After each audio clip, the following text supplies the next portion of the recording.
Praise the Lord, ஹல்லேலூயா. கர்த்தர் உங்களை ஆசீர்வதிப்பாராக. இப்பொழுது 4ஆம் முத்திரையை நாம் பார்க்க போகிறோம். 4ஆம் முத்திரை வெளிப்படுத்தல் 6ஆம் அதிகாரம் 7-8 வாசிக்க கேட்போம். அவர் 4ஆம் முத்திரையை உடைத்த பொழுது 4ஆம் ஜீவனானது, நீ வந்து பார் என்று சொல்லும் சத்தத்தை கேட்டேன். நான் பார்த்த பொழுது இதோ மங்கின நிறமுள்ள ஒரு குதிரையை கண்டேன். அதன் மேல் ஏறி இருந்தவனுக்கு மரணம் என்று பெயர். பாதாளம் அவன் பின் சென்றது. பட்டயத்தினாலும் பஞ்சத்தினாலும் சாவினாலும் பூமியின் துஷ்ட மிருகங்களினாலும் பூமியின் காற்பங்கில் உள்ளவர்களை கொலை செய்யும்படியான அதிகாரம் அவனுக்கு கொடுக்கப்பட்டது. இதை பார்த்த உடனே மங்கின நிறமுள்ள வெள்ளை, கருப்பு, சிவப்பெல்லாம் மிக்ஸ் பண்ணிங்கன்னா ஒரு மங்கலான நிறம், ஆஷ் கலர் வந்துடும். அதுக்கு என்ன விளக்கம் கொடுக்கப்படுகிறது என்றால், அவனுக்கு மரணம் என்ற பேராம். இப்போ அந்திகிறிஸ்து ஆட்சியில் பாருங்கள், மரணத்துக்கு ஏஜென்ட் ஆகிட்டான். மரணத்துக்கு ஏஜென்ட். தன் ஆட்சியில் கேள்வி கேட்கிறவர்கள், எதிர்க்கிறவர்கள், முத்திரையை வாங்காதவர்கள், கற்பனை கை கொள்ளுகிற கைவிடப்பட்ட பரிசுத்தவான்கள் எல்லாருக்கும் மரணம்தான். எப்படிப்பட்ட மரணத்தெல்லாம் கொண்டு வருகிறான் என்று பார்க்கும்பொழுது அங்கே போடப்பட்டிருக்கிறது, வாசிங்க. பஞ்சத்தினாலும், பஞ்சம், சாவினாலும், பூமியின் துஷ்ட மிருகங்களினாலும். ஆமாம், துஷ்ட மிருகத்தினால, மிருகத்தை ஒப்பு கொடுத்து தானியலை தூக்கி உள்ள போட்டாங்க பாருங்க, கெபில். அது மாதிரி கொடுமையான மிருகத்தை கொண்டும் பட்டயத்தை கொண்டு சிறை சேதம் பண்ணியும் கொள்ள நோய் வியாதிகளாலும். ஏன்னா யுத்தம் அங்கங்கே அவன் நடத்துவான். அந்த யுத்தத்தினுடைய முடிவில் என்ன வரும்? கொள்ள நோய் வியாதிகள் வரும், பசி, பஞ்சம், யுத்தங்கள் நடப்பதனால் அநேக ரத்தம் சிந்துதல், இப்படிப்பட்டதான காரியங்களிலே அநேகர் மரிப்பார்கள். ஆனால் யூதர்களுக்கு எந்த பிரச்சனையும் கிடையாது.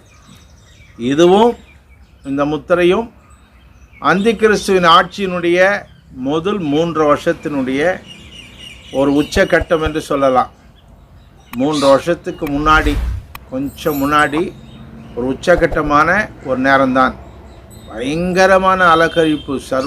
சர்வாதிகாரி, ஐயோ இவ்வளோ கொடுமையானவனா, இவ்வளோ பேர் செத்துட்டாங்களா, இவ்வளோ பேர் சாவடிச்சானா, ஓ வியாதியில் பஞ்சத்தில் செத்துட்டாங்களா, யுத்தத்தில் செத்தாங்களா, பட்டயத்தால் கொன்னானா, கொடுமையான மிருகத்தை வச்சு சாவடிச்சானான் என்று பேசிக்கொள்கிற அளவுக்கு பயங்கர ஒரு கொடுமையானவனாய் அவன் காணப்படுவான். அதற்கு தான் பட்டயம் பிடித்திருக்கிறான். பாதாளம் அவன் பின்னாடி போச்சான். பாதாளமே அவன் பின்னாடி. அப்படின்னா மரணத்துக்கும் பாதாளத்துக்கும் ஃபுல் ஏஜெண்ட்டாக மாறிட்டார். இதை காண்கிறார் யோவான். ஓஹோ, இவ்வளோ கொடுமையான காரியத்தை இந்த பூமியில் செய்ய போகிறானா? ஏனென்றால் இயேசுவின் ராஜ்யமான பரிசுத்தாவியும் இல்லை, பரிசுத்தவான்களும் இல்லை, கைவிடப்பட்டவர்கள் தான் அங்கே இருக்கிறார்கள். ஆனால் அவனுக்குன்னு ஒரு காலம் கொடுக்கப்பட்டது, சாத்தான் ராஜ்யத்துக்கு என்று 7 வருஷம். அது முதல் 3 வருஷத்தினுடைய ஒரு உச்சக்கட்டம். கிட்டத்தட்ட 3 வருஷத்துக்கு நெருங்கிட்டான். ரொம்ப கொடுமையான ஆட்சிகள் அப்பொழுது போய் கொண்டிருக்கிறது. எனக்கு அன்பான தேவஜனமே, ஆனால் யூதர்கள் ஜாலியாக இருப்பாங்க. ஏன்னா அவங்க கூட உடன்படிக்கை செய்திருக்கிறார்கள். தானியேல் 9:27.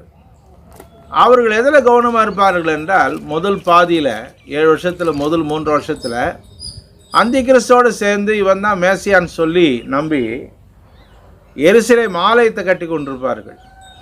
ஆலயத்தின் பணியை முடிக்கக்கூடிய தருவாயில் மிக மும்மரமாக அவங்களுடைய கான்சன்ட்ரேஷன் அதில் இருக்கும்.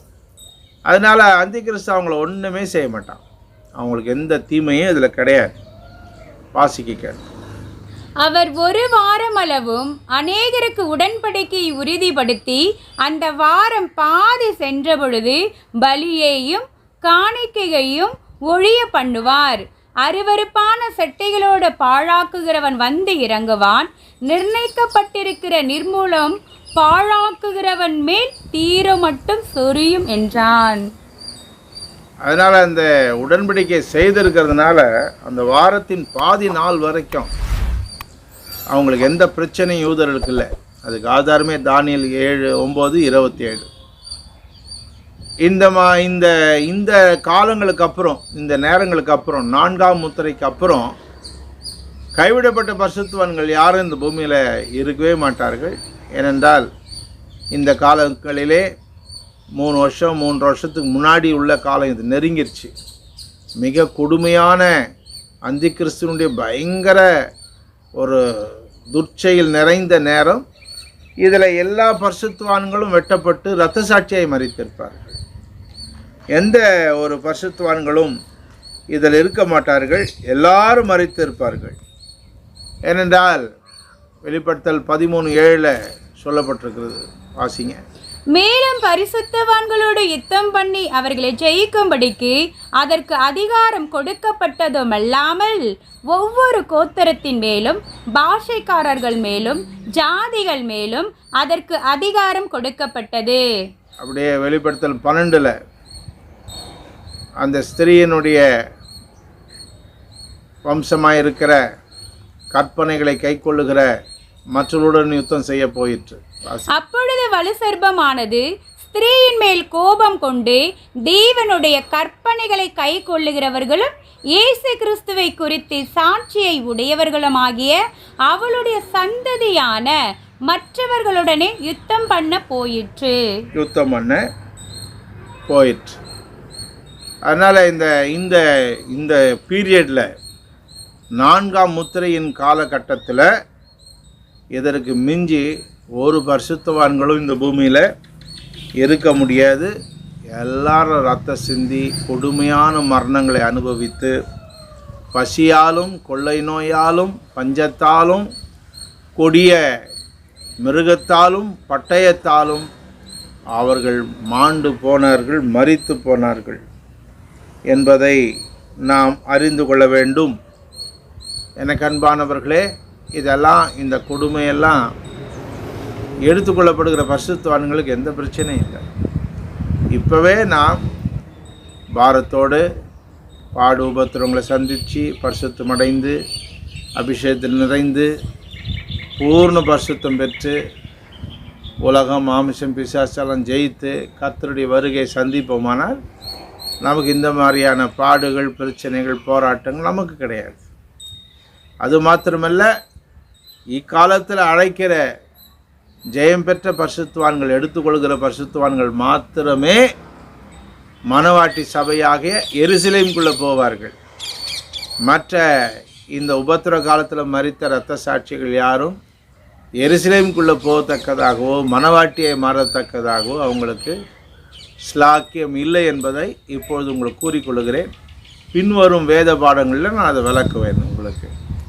அதனால் ஒரு நல்ல சான்ஸ் நமக்கு தேவன் கொடுத்துருக்கிறார். பாருங்கள், சமாதானத்தில் வந்து அதற்கப்புறம் தன்னுடைய கோபமான ஒரு இரத்த கலரியான சிவப்பு தன்மையை, தன்னுடைய ஒரிஜினல் முகத்தை காண்பித்து பின்பு பஞ்சத்தில் நடத்தி இப்பொழுது பஞ்சம், கொள்ள நோய், மிருகம், பட்டயம் என்று பல விதத்தில் கொள்ளுகிறான்.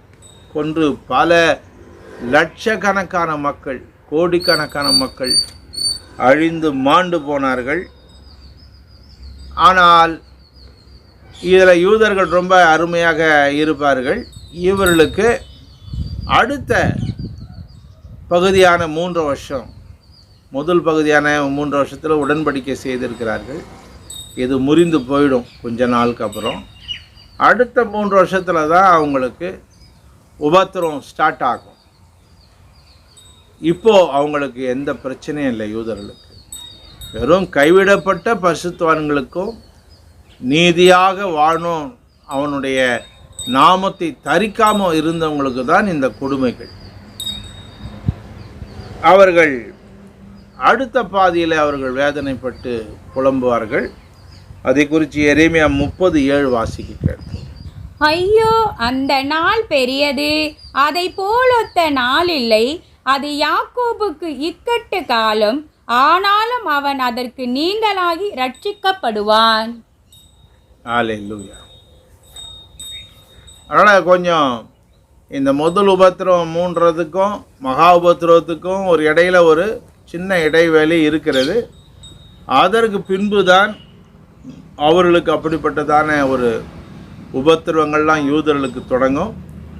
முதல் 3 வருஷத்தில் யூதர்களுக்கு எந்த உபத்திரவமும் கிடையாது. பரிசுத்தமாய் வாழ்ந்து கைவிடப்பட்டு பூர்ண பரிசுத்தம் அடையாதவர்களுக்கே இரத்த சாட்சியாக ரத்தம் சிந்தி அவர்கள் மன்னிக்கக்கூடிய ஒரு உபத்திரம் இருக்கும். இப்பொழுது அவங்களுடைய சூழ்நிலைகள் எல்லாம் கம்ப்ளீட்டாக மாறிக்கொண்டே வருகிறது. எப்படியெல்லாம் மாறுகிறது என்று 4வது காரிய முத்திரையை நாம் பார்த்து விட்டோம். அவன் மிகப்பெரிய கொலைகாரனாக இருக்கிறான்.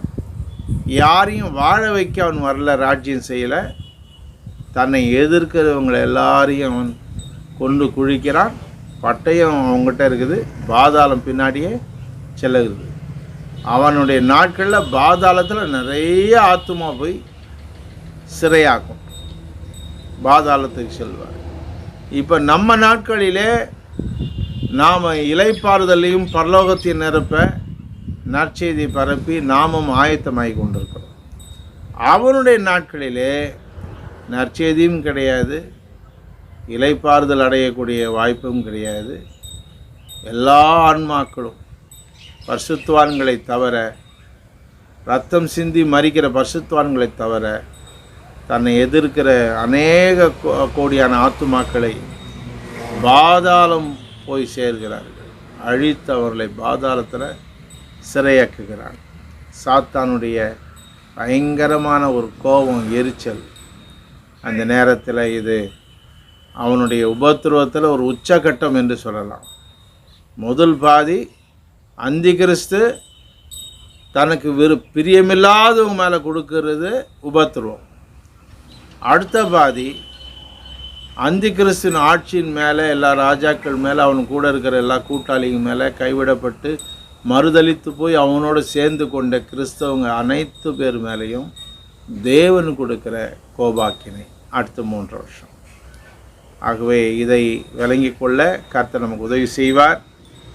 தொடர்ந்து இன்னும் சில முத்திரைகளை நாம் பார்ப்போம். கர்த்தர் உங்களை ஆசீர்வதிப்பார்.